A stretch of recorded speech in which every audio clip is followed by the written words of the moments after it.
In 1983, the science fiction writer Isaac Asimov wrote, "A vast change in the nature of education must take place. Education will be revolutionized by the very agency that requires the revolution, the computer." Asimov predicted that computer-aided learning would make learning more interesting and more widespread.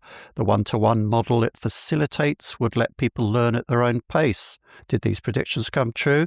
Well, for the most part, they have. In its broad lines, this is the world of learning that we live in now.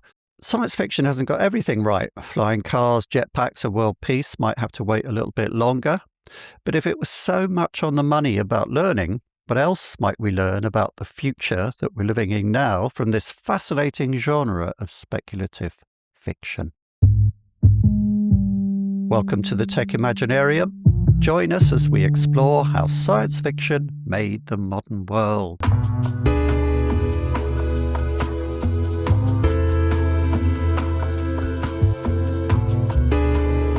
Hi there, my name's John Helmer, and I'm here with my good friend Ezri Carlebach. Hello, everyone.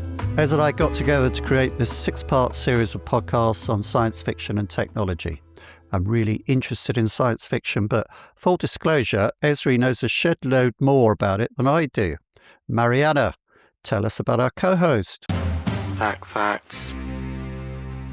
Ezri Carlebach is a writer, consultant, and lifelong science fiction devotee. A former fellow of the Royal Anthropological Institute, he is also the founder of Space City Breakout, an L&D platform applying SF thinking to business innovation. He lives in Brighton and once played the triangle in a Swedish marching band. So Ez, what made you agree to sign on to this ambitious and perhaps slightly foolhardy mission and be the resident expert on the Tech Imaginarium? Be honest, what made you want to do it? Yeah, simply the promise of boldly going further than any podcast has gone before into something that I've long believed, that reading or watching science fiction is actually a form of learning, not just entertainment.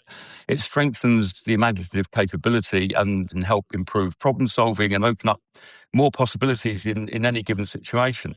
Of course, many science fiction writers would add the caveat that the possibilities aren't always good. With great SF stories from Frankenstein and War of the Worlds to Terminator, The Matrix, and all the rest, we're actually looking at ourselves in what SF author Stephen Baxter called a skewed mirror. And what we often see is the dark side of our moral, technological, and social systems. And given the state of the world today, I think we need that mirror more than ever to help us make better decisions. You know, we don't want to end up years from now looking back from some horribly dystopian future and wishing we'd read more science fiction. Sometimes it feels like we're living in a horribly dystopian future. Already, yes, it does. For me, I wanted to do this for a while, but the immediate trigger for it was a conversation I had on the Learning Hack podcast last year with Jan Liphart of Stanford. He also has a company that makes software for robots. And I was talking to Jan about robots, and he suddenly spontaneously brought up the Asimov 3 laws. He said, I was saying, how do you stop the robots harming people in the programming? I said, we look at the 3 laws of robotics by Isaac Asimov. And this is quite startling for me when you think how long it is since those were invented, that actually it's cutting edge in terms of helping people to think through how you prevent harms from robots and AI. So that gave a kind of further impetus to it. So the 3 laws will feature in an upcoming episode we're doing. That's one of 2 we're doing about Asimov, because obviously it's enormously important in the field.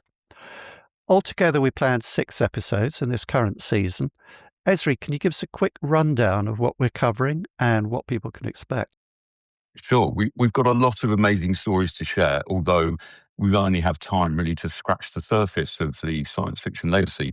We start in episode 1 with Amazing Stories, the very first science fiction magazine launched 100 years ago this year. In episode 2, we introduce 5 foundational SF authors you may not have heard of, but whose work exemplifies that notion of the skewed mirror. Next, as you say, John, we've got 2 shows on Asimov. Not only did he invent robotics and the 3 laws that have proved to have such enduring relevance, but he also coined the term psychohistory in his Foundation series, in which scientists trawl vast amounts of data to extrapolate the fate of the human race with almost 100% accuracy. Almost. Then, in episode 5, we'll take a step back, chronologically speaking, to examine arguably the greatest and most influential work of science fiction ever, written more than 200 years ago by the 18-year-old Mary Shelley. As Sir Christopher Frayling puts it in Frankenstein, the first 200 years, Shelley's story has become the creation myth of modern times. And we'll wrap up season 1 in episode 6, which poses the awkward question, does science fiction predict the future? And the answer, of course, depends on what you mean by predict. So the first season of the Tech Imaginarium will run weekly in the usual Learning Hack feed. So if you already follow or subscribe to the Learning Hack, you won't need to do a thing. It'll just turn up. But if you're not subscribed and just dip in occasionally, make sure you do it now. You wouldn't want to miss this. We have planned and are recording, halfway through recording, I think, 6 episodes. So it's kind of a standalone. If you like it, we'll make more. And if you don't like it, we'll probably make more anyway. So we hope you'll enjoy listening to the Tech Imaginarium, how science fiction made the modern world. Tell us what you like about it, tell us what you don't like, and it really helps other people find us if you leave a positive review on your podcast platform. Tell your friends, tell your enemies too. Tech Imaginarium is a Learning Hack podcast produced and hosted by John Helmer, written by John Helmer and Ezri Carlebach. Music is by Nick Dwyer and Flintet.